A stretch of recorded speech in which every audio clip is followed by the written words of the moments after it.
Kita sekarang masuk di Gang Rukun. Ini apa namanya? Griya alun-alun. Ya. Nah, ini Pak Nasir, ini ceritanya gimana nih? Ya, jadi ini di kampung alun-alun. Di sini tempat ini kondang dengan Between Two Gate. Ya, karena di ujung ini ada pintu, nanti di ujung timur itu juga ada pintu. Maka di antara dua pintu. Dua gerbang. Nah, setelahnya ini kita berada di bagian rumah Jawa. Karena rumah Jawa konsepnya itu ada pendopo. Nah, ini ada ruang kosong, terus di sini ada emper, ada dalem. Maka karena deretan rumah ini, maka ini seakan-akan menjadi seperti jalan. Maka orang menamakan Jalan Rukunan. Itu untuk menunjukkan bahwa orang yang hidup di dalam ini pasti rukun, karena ini nggak ada sekat. Bahkan di belakang itu selalu ada pintu tembusan di pawon.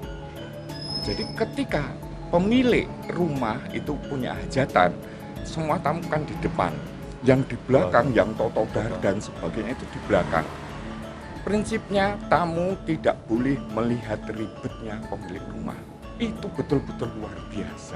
Memberikan penghormatan yang luar biasa. Nah, ini Pak Nasir tadi menceritakan bahwa heritage itu bukan sebatas bangunan, bukan yang tangible, tapi yang intangible, yang berupa mungkin tak benda, tapi ini salah satunya mungkin nilai-nilai ya Pak? Ya, betul. Jadi nilai-nilai kerukunan ini dari begini sudah kelihatan, pasti rukun. Kalau nggak rukun, gitu, Pak. Ya wes, akhirnya tak palangi wong iki lemahku. Tapi dia juga sadar, nek iki tak palangi, ganti aku nak arep semuanya nggone budeku, aku ya mah kangelan. Ketika ada bencana, ayo mah kangelan. Nah, kesadaran atas kesadaran itulah yang sebetulnya nilai-nilai yang harusnya kita transformasikan kepada generasi penerus, bukan hanya physically, tapi kebesaran hati. Kebesaran hati yang berarti kita juga harus menghormati orang lain. Kita makhluk sosial, tidak hidup sendiri. Keteraturan sosial menjadi ikon dan simbol suatu peradaban. Begitu Pak? Betul. Dan kita sekarang akan melihat lorong-lorong ini lebih jauh lagi. Ini namanya Bau Danyang. Ini satu-satunya ciri khas rumah Jawa yang hanya ada di kota gede yang memakai ini. Bau Danyang. Ya. Jadi ini kan persis seperti ini. Jadi bau yang menyangga. Bau yang menangga. Iya, ya danyangnya. Danyangnya rumah ya. ini. Jadi seringkali ketika gempa banyak orang sipil yang periode sekarang, Pak Nasir ini melemahkan karena ada lengkungan. Saya bilang kok melemahkan? Ini tahun sejak 1900 atau sebelum 1900 kena ribuan kali gempa nggak apa-apa kok. Kemarin gempa rumah pada hancur, ini tidak. Kok kamu bilang lemah? Kita belum mempelajari ilmu kenapa seperti ini kuat. Nenek moyang dulu sudah mengalami banyak masalah, terutama masalah bencana, sehingga bisa menciptakan merekayasa untuk tetap bertahan, tetap ada. Salah satunya Bau Danyang ini. Betul. Jadi saya melihat pendahulu kita itu bisa mengkombinasikan antara kekuatan dan estetika. Ini yang sangat luar biasa. Ini Pak, kalau kaitannya dengan estetika ya Pak ya. Ya. Walaupun ini pada posisinya mungkin sudah tidak tepat lagi, tapi setidaknya menjadikan tambah ada seni, ada rasa.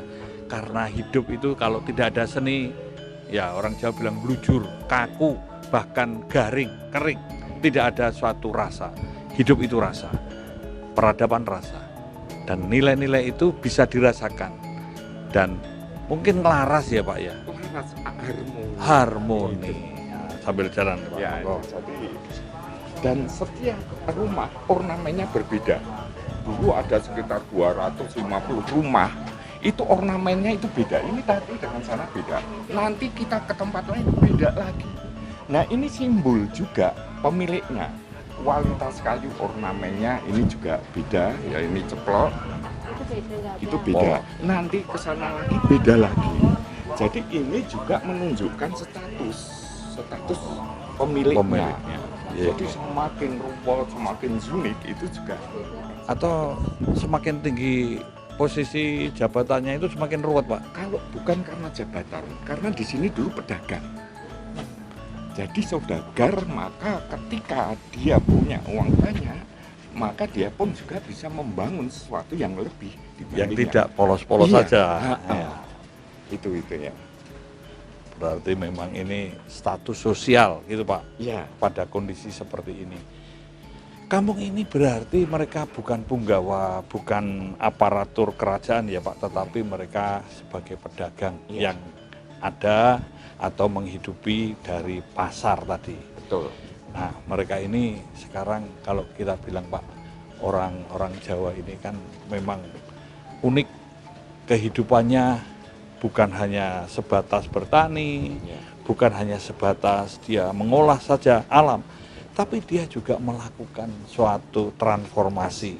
Nah, ini menurut Pak Nasir, transformasi yang seperti apa sih? Iya, jadi transformasi bagaimana mereka memahami dengan alam itu yang saya sebagai orang yang hidup di dalamnya itu sangat merasakan sekali ketika setelah pada masa lalu tidak ada rumah Jawa itu tidak ada konsep taman.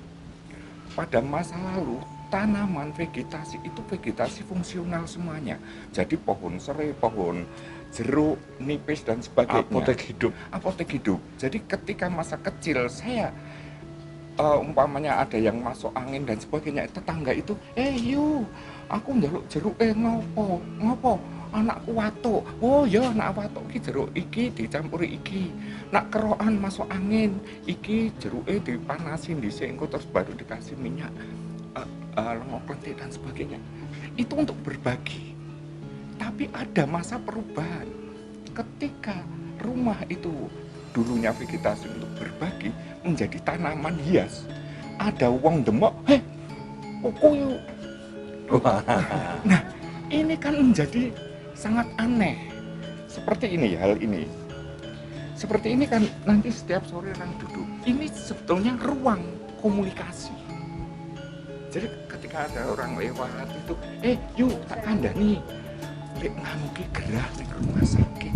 Oh ya wis, anakku lulus. Anakku dadi pegawai negeri. Di tempat ini. Jadi teras pun juga menjadi tempat komunikasi atau mungkin memberikan ruang. Ya. Orang yang dulu tuh jalan, orang-orang yang dari perantauan perlu istirahat, ada ruang untuk memberi tempat itu. Ya. Jadi memang satu kerukunan itu bukan sekedar tangible tapi intangible. Kita harus ingat bahwa suatu peradaban yang paling penting menjaga nilai karena itu agar tetap ada lestari bahkan bisa tumbuh berkembang. Mari Pak, kita lihat lorong yang lebih dalam lagi Pak. Ini mulai mungkin ada periode bangunan ini rusak. Yang tadi kayunya. Nah, ini menunjukkan periode kolonial ketika ada logam. Ya. Jendelanya juga sudah mulai berbeda.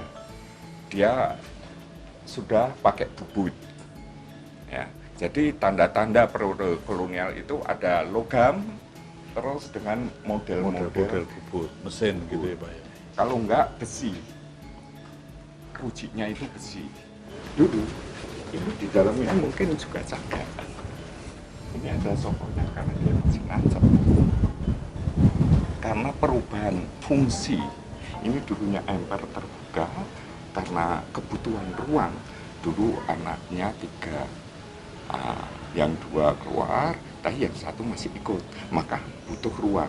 Dia punya anak, maka butuh ruang lagi. Dan warna-warnanya ini harmoni Pak. Intinya warna-warna yang boleh dikatakan mereka itu sadar bahwa mencari suasana dan kondisi yang adem. Iya. Nah ini posisi-posisinya sangat terbuka. Oleh didelok itu kan luar biasa. Padahal rumah itu private. Ya. Tapi di kota gede, monggo silakan kalau mau dilihat. Nah ini yang menarik. Nah ini salah satu contoh yang agak komplit. Ada pendoponya ya. Ada pendoponya. ada ruang ini, ada emper. Sayang rumah ini tidak komplit dengan gandok. Jadi biasanya ada pendopo, emper, dalam, ada gandok tengen, ada gandok kiwa. Nanti di belakang dalam itu ada gadri. Di antara gadri itu ada ruang kosong. Ini untuk memisahkan dengan pawon. Pawon itu memanjang dan semua sumur dan kamar mandi pasti selalu di sebelah kiri. Maka istilahnya pakiwan. Itu. Jadi sejak dulu tidak pernah ada kebakaran di Kota Gede karena antar rumah dengan pawon itu terpisah dan dekat air, dekat sumber air. Kalau ada sesuatu lebih cepat ya. Betul. Ini sudah menjadi bangunan warisan budaya, Pak. Betul. Ini Ya. saya kira dari sana itu hampir semua ini menjadi warisan budaya. Ya. Nah ini mungkin masih ada nilai-nilai atau bangunan-bangunan yang sejak dulu. Kira-kira kalau menurut Pak Nasir, tempat ini sudah ada sejak tahun berapa? Ini ada bangunan-bangunan ini sejak periode 1850-an. Kalau kita lihat ornamennya. Nah, ini ornamen periode Jawa Hindu. Itu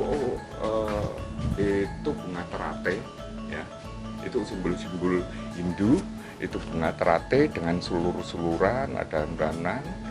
Terus ini kebenan, ya, model di ornamen di pintunya, dan paku besarnya.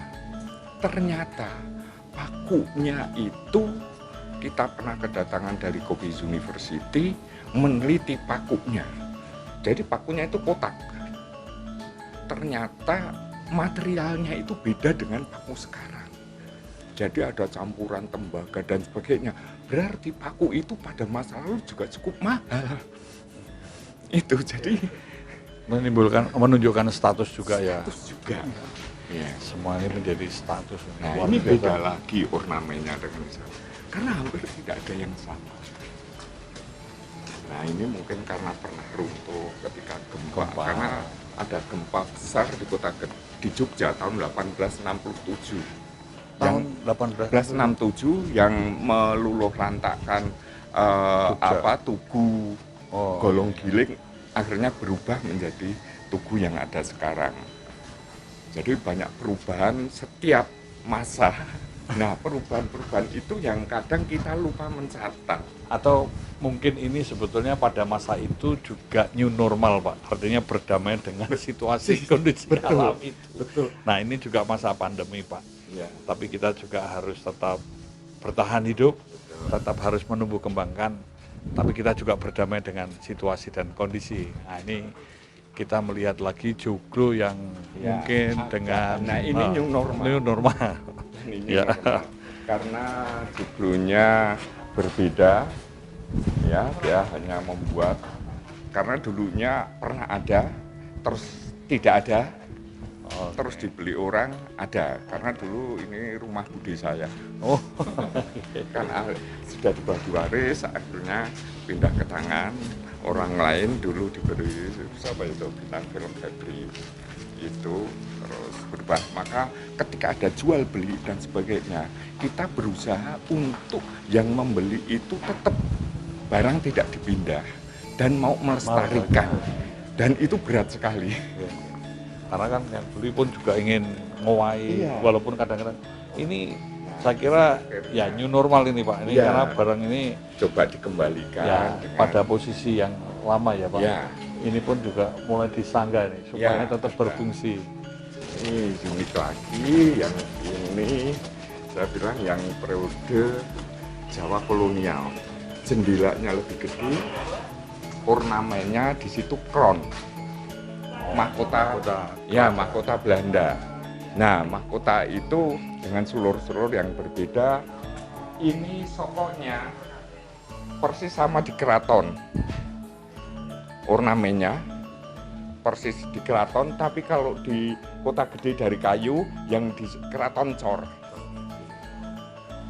Nah, ini kan sangat luar biasa. Jadi memang pada masa lalu menunjukkan periode tertentu Kota Gede itu punya masa kemasan yang luar biasa, sangat luar biasa kaya, maka mereka bisa membangun bangunan karena mereka berdagang dengan orang-orang Belanda, dengan orang-orang lain, maka dia mengadopsi juga gaya-gaya.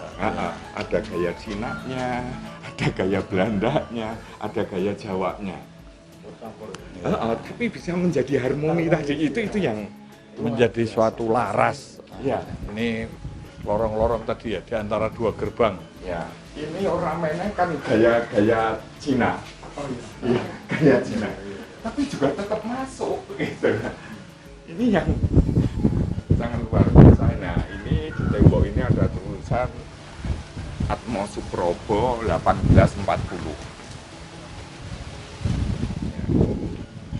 Ini mungkin yang ini gangnya Pak Atmo Suprobo atau gimana?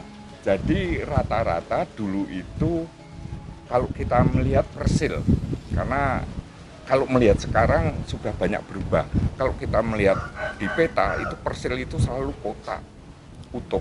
Nah, itu dulu biasanya bapak membuatkan untuk anaknya.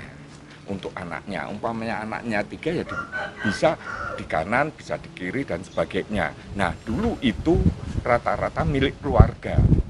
Tapi dalam perjalanan waktu akhirnya terbagi waris, dimiliki orang lain. Meskipun dimiliki orang lain, tapi posisi kerukunan dan sebagainya masih terjaga. Ini Pak Nasir, ini kalau kita melihat ini juga rumah yang unik. Ini menurut saya ini zaman dulu ini kan juga kehidupan rakyat rata-rata seperti ini. Betul. Di kampung-kampung rumah Jawa yang mungkin hampir tidak ada. Tapi ini saya kira bagian dari kehidupan masa lalu yang orang Jawa itu memberdayakan bukan hanya kayu, tapi bambu. Ya. Bambu juga. Gimana Pak? Jadi begini, konsep perkembangan arsitektur itu pertama kali atap itu berbentuk panggang P. Jadi cuman miring kayak kandang kambing gitu, miring. Terus apa gedang-gedang sebelah saja gitu. Iya. Nah, dalam perkembangannya mungkin karena guncangan, karena alam dan sebagainya, muncullah gaya kampung. Hanya seperti ini. Limasan. Sebelum limasan itu kampung. Bener kampung. Kalau dia kena tekanan kanan kiri oke. Tapi ketika kena tekanan yang berbeda dia lemah. Maka mungkin karena bencana dan sebagainya, dia muncul menjadi limasan. Maka di pojoknya ini ada segitiganya. Maka ketika keseimbangan lagi, maka ketika ada guncangan ke sini dia tetap utuh, kuat. Nah, dalam perjalanan lagi itu kan limasan dengan 4 soko di pinggir ya, terus nanti di tengah ada 2. Nah, itu juga berkembang lagi, muncullah joglo dengan 4 soko guru. Nah, itu lebih kuat lagi. Puncak arsitektur Jawa. Karena setelah joglo tidak ada pengembangan lagi. Nah, setelahnya ini harusnya Mbok Ayo menciptakan lagi. Tapi periode sekarang ketika ada sesuatu ciptakan lagi, wah kui ngelanggar kui itu. Padahal setiap penemu itu pasti dibilang orang gila. Karena ada suatu pemikiran yang baru yang katakan bener yen ra umum kui salah, salah yen wis umum jadi bener. Tapi kita sekarang melihat bukan pembenaran tapi kebenaran. Maka nilai-nilai inilah penjaga kebenaran. Nah, tempat ini perbatasan antara alun-alun dengan dalam keraton. Ini tembok yang mengelilingi. Ini tembok keliling yang keraton. Tingginya 4 meter, kedalaman fondasi 2 meter. Jadi masa kecil saya tahun 70-an, 70 itu saya bisa lari-lari, masih lari-lari di tembok itu, ngunduh layangan dan sebagainya. Dalam perjalanan waktu. Batu atau bata ya Pak? Batu putih. Batu putih. Kalau kita lihat nih sini. Ketebalan 1,5 meter. Yang menarik, ini kalau kita tarik garis keliling itu sekitar 1 kilometer dengan tinggi 4 meter, fondasi 2 meter, batu putih. Sementara kota gede itu tidak ada sumber batu putih. Kira-kira dari mana Pak? Itu dari mana dan pada masa itu bawanya bagaimana? Nah, itu yang sampai sekarang. Maka saya bilang dengan teman-teman arkeologi, mbok ayo dong yang seperti ini yang ada bendanya itu dibahas. Biar dulu sudah ada semen atau pakai apa, Pak? Tidak, itu hanya ditoto dengan tanah. Ya, jadi ada tanah tertentu yang sekarang mungkin menjadi untuk bahan batu bata. Itu dikosotkan, itu dia akan lengket keluar. Semakin basah kering. Ya, itu akan nempel sebagainya. Ini sekarang yang masih ada tinggal ini nanti kita melihat contoh, maka tahun 2000 kita sampaikan ke Purbakala, mbok sisa-sisa itu yang bisa dibangun untuk contoh ini loh dulu setinggi ini. Kalau yang sudah hancur, yang susah ya sudahlah, nggak mungkin dana kita juga, dan itu juga nggak perlu. Tapi ada menunjukkan sebagian sudah rusak dan ini dulu wujudnya seperti ini. Ini untuk pembelajaran. Kita semua yuk kita terus jalan lagi sambil melihat ini lorong apa, Pak? Nah, ini kita berada di Kampung Dalem. Ini Kampung Dalem ya, Pak? Ini kita sudah masuk Kampung Dalem, dulu Dalem Keraton. Ini tadi batu-batunya tadi, Pak, ya? Yang ini kan soalnya kan dia bisa bicara gitu loh. Tapi kalau dionggokkan begini ya ini yang Kampung Dalem, karena dulu di sini kosong kan, kosong akhirnya karena ekonomi kerajinan itu berkembang, maka banyak orang pendatang dari Kulon Progo, Bantul, Wonosari ngumpul sini dan mencari tempat kosong, terus mendirikan ngapling ya kak gitu, akhirnya alun-alun ya jadi seperti ini bentuknya. Nggak seperti tertata tadi di sana. Ya, alun-alunnya dianggap ini sudah ya, pasar malam. Nah, itu yang sekatenan yang terus-menerus ini. Betul. Kita ini punya peradaban yang tinggi, peradaban Kerajaan Mataram yang memang tidak akan selesai kita bicarakan di dalam forum dialog ini, tapi perlu ada penelitian, perlu ada studi-studi yang lebih mendalam, dan juga perlu ada kecintaan dan kebanggaan, karena inilah bagian kita untuk selalu semakin manusiawinya manusia, sehingga peradaban kehidupan ini akan terus dapat lestari, dan tentu kita bisa untuk membantu di dalam menata atau membuat rekayasa sosial. Ini yang dulunya alun-alun sekarang sudah menjadi rumah-rumah semua ini. Nah, sekarang ini masih ada sisa tembok benteng keraton ya, Pak ya? Ya. Nah, ini yang direnovasi. Karena kita baru akan bisa melihat ketinggian ini 4 meter. Itu karena di sebelah tembok itu konsep tata ruang di keraton itu sebelum ada tembok pasti di situ ada jagang. Jagang itu kak parit. Jadi itu sebagai benteng pertahanan sebelum orang bisa sampai ke benteng sudah dia harus melewati jagang. Nah, ini kita bisa lihat dari sini betapa tingginya, Pak. Soalnya bangunan ini pada masa lalu dulu sini legok ya, karena ketimbun-timbun. Nah, ini coba kalau kita lihat ketebalan sebegini, ini aslinya ya. Ini kalau ini batu Ini asli ya? ya, ini benteng aslinya selebar ini. Bagaimana pada periode itu Mengumpulkan mengumpulkan batu itu berapa juta kubik? Dari mana? Terus siapa yang membangun? Berarti ada manusia begitu banyak pada masa lalu untuk bisa membangun tembok seperti ini. Tenaganya masih manual semua ya. Iya.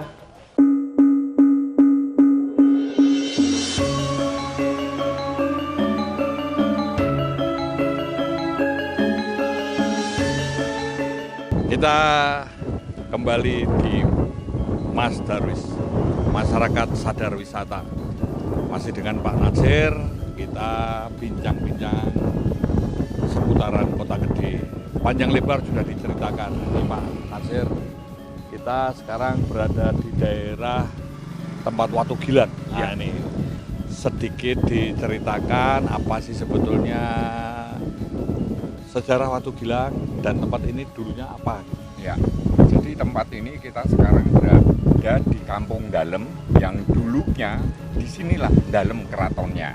Keratonnya di sini. Iya, dulu Dalem keratonnya di sini, maka di sini ada situs Watu Gilang dan Watu Gateng. Ya, Watu Gilang itu dulu adalah singgasana raja Majapahit di situ, dan ada Watu Gateng itu berbentuk bulat-bulat yang dulu untuk latihan kanuragan itu. Nah, sekarang tempat ini harus kita tutup hanya untuk keamanan saja, karena itu benda-benda yang bernilai sejarah, maka harus kita tutup. Dan di tempat inilah yang sebetulnya pusat pemerintahan kerajaan Mataram. Berarti dulu istananya ada di sini atau Ya, gimana? dulu istananya ada di sini. Kalau kita melihat konsep tata ruang membandingkan yang Keraton Jogja, di situ ada Dalem Kilen. Nah, di sinilah. Ini sebelah pojok ini sudah paling barat depan. Nah, sebetulnya di tempat inilah dulu.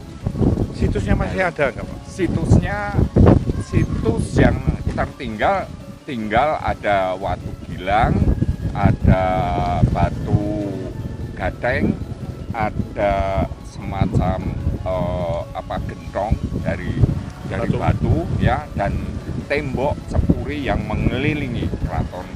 Berarti ketika keraton digeser, semua perangkat dan mungkin pendopo-pendoponya dibawa juga. Ya, saya kira periode itu masih belum cukup kuat ya, jadi masih cukup sederhana. Maka bukan hanya bangunannya, tapi juga yang terjadi adalah beberapa batu bata dan sebagainya. Betul. Itu yang dibawa juga, karena mereka harus menyiapkan atau membawa nilai sejarah yang ada di Gunung. Mungkin semacam relikwi tadi Ya. yang dibawanya ya. Nah, ini Pak Natsir, kita untuk closing, untuk menyampaikan beberapa pesan kepada generasi muda dan kita semua untuk mencintai tanah air, lingkungan, dan seni budaya bangsa kita. Ini gimana, Pak? Saya berharap bahwa kita harus bangga dengan apa yang kita miliki, bahwa warisan budaya bangsa itu sangat tidak ternilai harganya, dan kita harus bangga, kita coba pelajari, kita senangi, kita pelihara, dan kita kembangkan untuk kemaslahatan, baik itu ilmu pengetahuan, ekonomi, dan sebagainya. Dengan begitu, kelestarian, sejarah, kesatuan, kekuatan bangsa dari kerukunan, dari pemahaman, saling memahami, saling harmoni, kita akan menjadi kuat. Ya, artinya bahwa seni budaya adalah pilar bangsa. Peradaban bangsa ini sudah dibangun oleh nenek moyang kita. Terutama pada nilai-nilai yang intangible, yang tak benda. Nilai-nilai keluhuran, rukun, ini juga menjadi bagian penting, dan kita ada ada harmoni. Ada hal-hal menjadi keseimbangan sehingga kita tetap memiliki kedaulatan, berdaya tahan, berdaya tangkal, bahkan berdaya saing.